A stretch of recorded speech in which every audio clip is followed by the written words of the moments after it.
Hello friends, welcome to the Logical Studies YouTube channel, and I am your friend Advocate Lakshya Chaudhary. And today's our video topic is Indian Legal History Part 6. So Part 6 में हम discuss करने वाले हैं mainly third phase of administration of justice in Madras, that is from 1686 to 1726. Then we will discuss Admiralty Court, after that Mayor's Court at Madras, and then Chaudhary Courts. So my dear friend, this is the time for the quick revision of video part 5 of Indian legal history, so that we can link part 6 with part 5 easily. So in part 5 we discuss the second phase of administration of justice in Madras Presidency, that is from 1678 to 1686. और mainly हमने इसमें discuss किया था sir स्टेनेशन master का judicial plan of 1678. And we know Sir Strenation Master for his administrative and the judicial reform at that time. और इन judicial reforms में था क्या बेसिकली, तो sir Streynsham Master he was the governor of Madras, और वो judicial plan उन्होंने introduce किया 1678 में. इस प्लान में he regularise the courts, basically he regularise the proceedings of court. From now onwards court will sit twice in a week to avoid delay in justice delivery system. He established the jury of 12 members to help court in deciding the criminal matters, and this court was designated by the name of High Court of Judicature. Then we discussed about Chaudhary courts. Earlier Chaudhary courts was headed by Adigar. He was the judge of Chaudhary courts. Adigar was basically head of the village, and he was also head of the Chaudhary courts. In the judicial plan of 1678, this Adigar was replaced by the servants of company. Now there was 3 judges in this Chaudhary courts, and they were known by the name of Paymaster, Mint Master, and Custom Master. In short, अधिकार को replace किया इन तीनों ने. ये तीनों अब as a जज Chaudhary court में बैठते थे और जस्टिस डिलीवर करते थे. तो ये बेसिकली चौधरी कोर्ट जो केसेस डिसाइड करता था, उनकी जो वैल्यू होती थी, financial value, that was up to 50 pagodas. Pagoda was gold coin at that time. तो 50 पगोडाज तक जो केसेस होते थे उनको डिसाइड करता था चौधरी कोर्ट. और छोटे मोटे क्रिमिनल मैटर्स को, छोटे मोटे लाइक छीना झपटी मार पिटाई, up to that. After that जो चौधरी कोर्ट से अपील थी, that is appeal from Choultry court to high court of judicature. So this was the appellate jurisdiction of high court of judicature. जो चौधरी कोर्ट से अपील आती थी उनको हाई कोर्ट ऑफ जुडिकेचर सुनता था. सो जो हमारा मेन अट्रैक्शन था सेकेंड फेज में, that was Admiralty court, establishment of admiralty court. तो अभी एडमिरल्टी कोर्ट को एस्टेब्लिश करने की क्यों जरूरत पड़ी? उसके बहुत सारे रीजंस एक साथ इकट्ठे हुए थे. वो क्या थे कि कंपनी तो ट्रेड कर ही रही थी, लेकिन उसके अलावा कुछ मर्चेंट्स थे, कंपनी के ऑफिशियल्स थे, सर्वेंट्स थे, जो इलीगल अनऑथराइज ट्रेड कर रहे थे. उससे कंपनी को नुकसान हो रहा था. उसके अलावा ऑन हाई सीज जो कंपनी के वेसल थे या शिप्स थे, उनको लूट लिया जाता था बाय पायरेट्स, और उनके सामान को छीन लिया जाता था, और वो पायरेट्स अपने साथ उस सामान को ले जाते थे. तो इससे भी कंपनी को मोटा नुकसान हो रहा था. तो कंपनी को अब ऐसा एक कोर्ट चाहिए था जो इन सारे केसेस को देख सके और इसमें जस्टिस डिलीवर कर सके. तो इसके लिए कंपनी ने एडमिरल्टी कोर्ट को एस्टेब्लिश किया. Then we discuss about the charter of 1683. तो चार्टर ऑफ 1683 में क्या था, कंपनी को पावर दी गई थी कि वो एक जगह पर एक से ज़्यादा कोर्ट को एस्टेब्लिश कर सकती है अगर उन्हें उसकी ज़रूरत महसूस हो रही है. तो उसमें बेसिकली क्या था, इस चार्टर में ये भी कहा गया था, there will be a legal expert, जो बेसिकली सिविल मामलों का एक्सपर्ट होगा, वो कोर्ट की हेल्प करेगा. And there will be 2 Indian merchants in this courts to help the court about the local laws of natives, local custom and usages. और admiralty court को ये भी कहा गया था कि ये मर्केंटाइल और मैरीटाइम दोनों तरह के केसेस को देख सकता है. सो अगर आपको डिटेल में जाना है इन सब की तो आप पार्ट 5 का वीडियो देख सकते हैं, इसका लिंक मैं डिस्क्रिप्शन में दे दूंगा, और वहाँ पे आपको पार्ट 1 से लेके 2, 3, 4, 5 हर वीडियो का लिंक इसके डिस्क्रिप्शन में मिलेगा। So let's start today's our topic, that is admiralty court establish in 1686। इसको 1686 में एस्टेब्लिश किया गया था, और क्यों एस्टेब्लिश किया गया था ये डिस्कस हम कर चुके हैं अपनी लास्ट वीडियो में, इस वीडियो के इंट्रोडक्शन में जब हमने क्विक रिवीजन किया था। तो consisting of 3 senior servants of the company, one of whom acted as जज and other 2 were his assistants. तो बेसिकली कंपोजिशन डिस्कस कर रहे हैं हम। तो एडमिरल्टी कोर्ट के 3 जज होंगे, 1, 2 एंड 3। द चीफ जज of admiralty court was known as जज एडवोकेट। तो जो चीफ जज होगा वो जज एडवोकेट होंगे, और बाकी 2 जज होंगे वो उनके असिस्टेंट होंगे। तो नाउ दिस टर्म जज एडवोकेट, ये इंडियन जुडिशरी में अब कहीं देखने को नहीं मिलता, लेकिन इंडियन आर्मी की जो जुडिशियल विंग है उसमें there is a post designation जज एडवोकेट जनरल। तो बाकायदा जैग का एक एग्ज़ाम भी होता है, जो लॉ परस्यू कर चुके हैं वो लोग जैग का एग्ज़ाम दे सकते हैं, तो वो आर्मी में जज बन जाते हैं वो लोग। Now Sir John Biggs was appointed by the company as the Judge Advocate of the Admiralty Court of the Madras in 1687. So this is the important point, that Sir John Biggs was the first Judge Advocate of Admiralty Court appointed in 1687. Now the Office of Attorney General and the Registrar were also introduced in the court in the same year.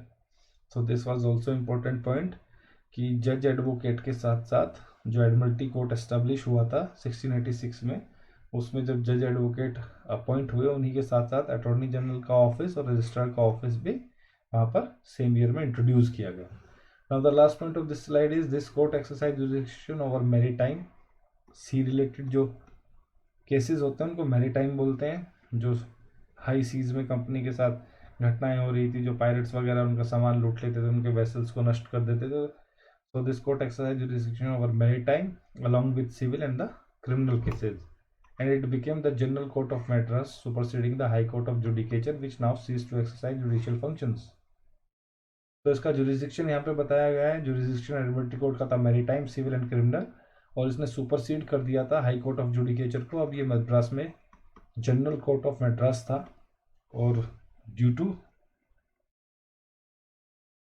the reason because High Court of Judicature now ceased to exercise judicial function. So let's move to the next slide. I hope आपको यहाँ तक समझ में आ गया होगा। तो चलते हैं अपनी अगली स्लाइड पर। This court entertained appeal from the Mayor Court which was established in Madras in 1688. तो जो मद्रास में मेयर्स कोर्ट एस्टेब्लिश किया गया था 1688 में, तो जो मेयर कोर्ट से अपील जाती थी उसको एडमिरल्टी कोर्ट देखता था। तो this was the jurisdiction of the admiralty court, कि वो जो अपील्स थी मेयर कोर्ट से उनको वो देखता था। मेयर कोर्ट को अभी इसी वीडियो में हम डिस्कस करने वाले हैं। Now the due to the death of sir John Biggs in 1689 the function of admiralty court were discharge by the court of judicature itself, जिसने फंक्शन करना बंद कर दिया था। तो अनफॉर्चुनेटली सर जॉन बिग्स 1689 में एक्सपायर हो गए, उनकी डेथ हो गई। तो अब एडमिरल्टी कोर्ट के पास कोई जज एडवोकेट नहीं था, तो इसलिए कोर्ट ऑफ जुडिकेचर ने एडमिरल्टी कोर्ट के फंक्शंस को डिस्चार्ज करना शुरू किया, एडमिरल्टी कोर्ट के फंक्शंस को ले लिया और उनको अकॉर्डिंगली शुरू किया। और itself which consider of governor as a जज advocate and 2 members of the council as the जज। तो जज कोर्ट ऑफ जुडिकेचर के जो जज एडवोकेट थे ही वाज गवर्नर, और उनकी काउंसिल के 2 मेंबर को उनका असिस्टेंट जज बनाया गया। So in the year 1689 sir John Big की डेथ हो जाती है, जो जज एडवोकेट थे एडमिरल्टी कोर्ट के। तो अब कोर्ट ऑफ जुडिकेचर ने एडमिरल्टी कोर्ट के फंक्शंस को डिस्चार्ज करना स्टार्ट किया, और जो गवर्नर थे उनको इसका जज एडवोकेट बनाया गया, और जो गवर्नर की काउंसिल के 2 सीनियर मेंबर्स थे उनको उनका असिस्टेंट जज। Now the next point, it also has 2 merchants, one of whom was to be Armenian from Armenia while the other a Hindu native. These merchants were to enlighten the English judge about the custom, uses and the law of the natives. तो basically जज advocate 2 senior जज, उसके बाद उसमें 2 merchants को भी रखा गया है। That is one is from Armenia, Armenian merchant, and second one is from India itself, Indian merchant. और इनका जो मेन फंक्शन था इन दोनों का, कोर्ट की हेल्प करना about custom usage and the laws of native. जो कस्टम्स हैं, रिचुअल्स हैं और जो प्रैक्टिसेस हैं, रेगुलर प्रैक्टिस हैं नेटिव पीपल की, उनके बारे में इंग्लिश जजेस को बताना, ताकि वो कोई ऐसा जजमेंट ना पास कर सकें जिससे उनकी धार्मिक भावनाएं आहत हो, या कुछ ऐसा जो वो बहुत लंबे समय से करते आ रहे हैं, जो उनकी परंपराएं बन गई हों, उनके अगेंस्ट कोई ऐसा जज या कोई ऐसा जजमेंट या ऑर्डर पास ना हो। तो इसलिए इन दोनों लोगों को उसमें कोर्ट के साथ रखा गया, कोर्ट की हेल्प करने के लिए। There was also an attorney general. तो अटॉर्नी जनरल का ऑफिस भी स्टार्ट हुआ इसी के साथ। Now from 1692 to 1696 the appointment of जज advocate was made by British government. तो दिस इज इंपॉर्टेंट पॉइंट। 1692 से 1696 तक लगभग 4 साल जो जज एडवोकेट की अपॉइंटमेंट थी वो ब्रिटिश गवर्नमेंट ने करी। But in 1696 the company directed that the member of the council should serve as जज एडवोकेट इन सक्सेशन। लेकिन 1696 में कंपनी ने डायरेक्ट किया, एक निर्देश पास किया कि जो काउंसिल के मेंबर हैं वो भी जज एडवोकेट बन सकते हैं, but in succession on seniority basis. Now the next point, the Admiralty Court functioned well up to 1704. Thereafter, the company decided to keep the office of Judge Advocate vacant, and finally the Admiralty Court ceased to function. So Admiralty Court started in 1686. First point, established in 1686 in Madras, ceased to function in 1704. उसके बाद company decide करती है कि जज advocate के office को वैकेंटी रखेंगे, और इसी के साथ एडमिनिस्ट्रेटिव कोर्ट ने फंक्शन करना बंद कर दिया। Its appellate jurisdiction of entertaining appeal from the mayor court was later exercised by the governor and council. So जो इसका अपीलेट जुरिडिक्शन था कि ये मेयर कोर्ट से जो अपील आएंगी उनको एडमिनिस्ट्रेटिव कोर्ट डिसाइड करेगा, उसको अब गवर्नर और उसकी काउंसिल ने डिसाइड करना स्टार्ट कर दिया। So let's move to the next slide, that is about mayor courts at Madras. तो mayor court was establish in 1687 basically, and in 1726। तो इनमें एक डिफरेंस आता है। 1726 के मेयर कोर्ट को हम पढ़ेंगे अपनी आने वाली वीडियोस में, तो फिलहाल इनका बेसिक डिफरेंस मैं आपको बता देता हूँ। आज हम डिस्कस करेंगे मेयर कोर्ट एट मद्रास। जो मेयर कोर्ट एस्टेब्लिश हुए थे in 1687, that was exclusively for Madras. लेकिन जो 1726 में एस्टेब्लिश हुए थे mayor court, that was for the 3 presidency town, that is Bombay, Calcutta and Madras. तो Bombay, Calcutta and Madras was establish by in the year 1726, और जो मेयर कोर्ट मद्रास आज हम पढ़ रहे हैं वो 1687 में एस्टेब्लिश हुए थे exclusively for Madras. That's why इनको कहा जाता है मेयर्स कोर्ट एट मद्रास। तो इनकी फंक्शनिंग में भी फर्क है।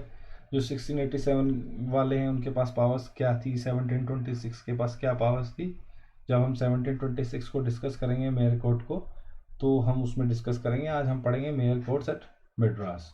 सो a corporation was set up by the company at Madras on September 29, 1688 under the crown charter of 1687। जो क्राउन ने चार्टर इशू किया था 1687 में, यहाँ पे एक पॉइंट और है कि जो मेयर कोर्ट है मद्रास के, इनको एक्सक्लूसिवली कंपनी ने एस्टेब्लिश किया था।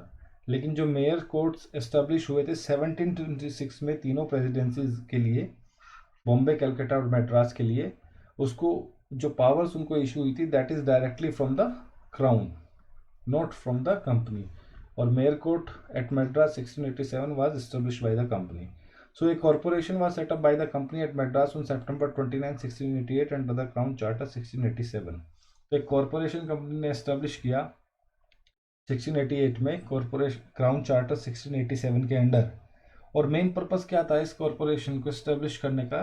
To associate natives with the Englishman.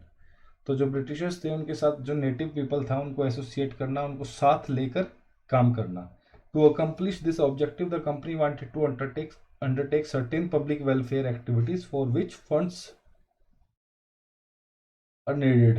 The corporation collect taxes and raise funds from the inhabitants. So basically इसको अचीव करने के लिए, इस ऑब्जेक्टिव को, कंपनी को कुछ पब्लिक वेलफेयर एक्टिविटीज़ करनी थी जिसके लिए कंपनी को फंड चाहिए थे। तो उसके लिए इस कॉरपोरेशन को एस्टेब्लिश किया था, और कॉरपोरेशन जो था वो कलेक्ट करता था टैक्सेस को from the inhabitants of that particular area from the inhabitants of Madras city. So let's move to the next slide.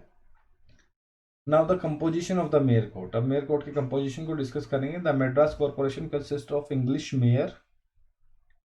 So there was an English mayor and 12 aldermen and 60 or more burgesses. तो जो composition है mayor court का, so first one is an English mayor.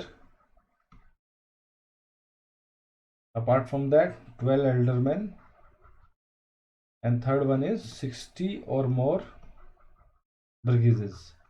Out of 12 aldermen, 3 were to be English servant of the company, while the rest could be of any nationality. तो जो ये 12 alderman थे, इनमें से 3 का इंग्लिश मैन होना बहुत ज़रूरी है, मतलब ब्रिटिशर्स होना बहुत ज़रूरी था, और बाकी बचे 9 किसी भी नेशनलिटी के हो सकते थे, किसी भी राष्ट्रीयता के हो सकते थे, और किसी भी देश से हो सकते थे, but 3 will be Englishmen. So let's move to the next slide. Now the tenure in the election. The mayor was to hold office for 1 year and he was elected by the aldermen from amongst themselves. तो जो 12 alderman थे वो अपने आपस में से ही एक बंदे को चूज करते थे and he will be the mayor for 1 year.